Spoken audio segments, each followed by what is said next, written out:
And for more on China's stock markets, I'm joined by Fred Teng. He's the president of the America-China Public Affairs Institute.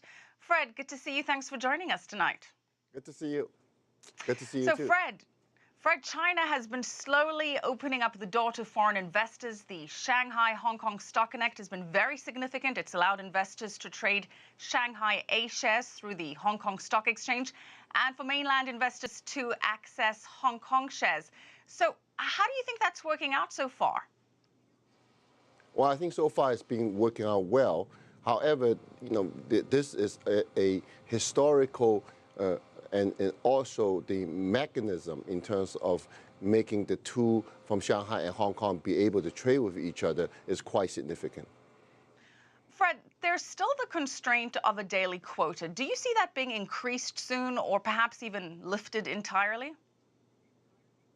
I think in time it will, and in time it will be lifted entirely. In terms of how long it will take, I don't know. I think like all exchange and stock markets, stability and steadily in terms of its movement is very important to the regulators.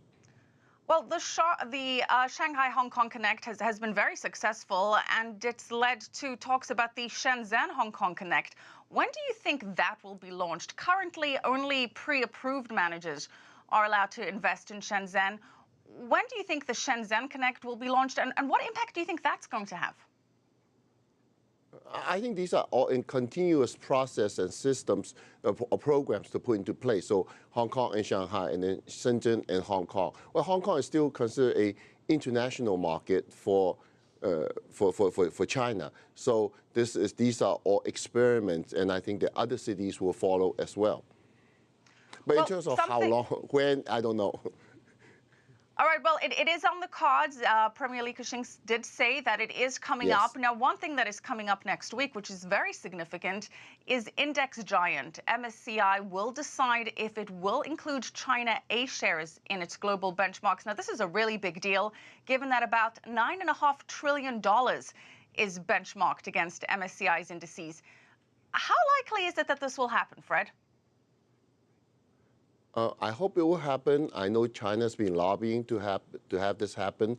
To be any stock to be included in the indexes, it helps them a lot, because when portfolio managers and fund managers, when they invest, that stock becomes part of the investment. And certainly a major index like that will help them significantly in terms of the capital invested into those stocks. Do you think Chinese markets have opened up sufficiently, though, to allow it? Because in the past, MSCI has decided otherwise. Yeah, I think these are all work in progress. It's part of the continuous open and reform process.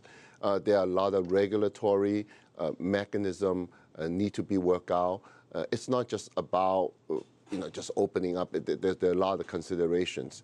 As China's capital markets and financial markets become more international, there will be more regulatory issues related to domestic and with international regulators. Fred, the market's already red hot, and if next week MSCI does agree to this, and if China A shares are included in the market, wouldn't that unleash a flood of buying? Well, I think that's a little bit different than when you buy indexes. If you're flood of buying of China stock, but it's also buying other stocks as well. So it's just part of the index. So there might be, but then just because it's red hot, markets goes ups and down. Well, we're seeing a big trend, because regardless of MSCI's decision, Vanguard said that it would add A shares to its fund. FTSE has recently launched transitional indices for emerging markets that include A shares. S&P Dow Jones said that it's also looking at adding A shares to its emerging market indices, perhaps even in September of this year. So what would all this mean? Is this really an indication that the market is opening up?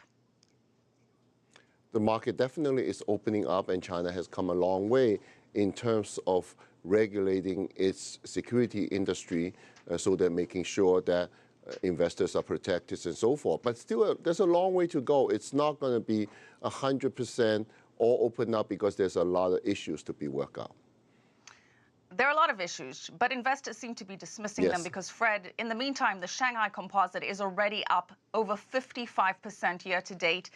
Now there is talk of a bubble, although it does seem like we're going to see even more capital flowing in. All signs are pointing in that direction.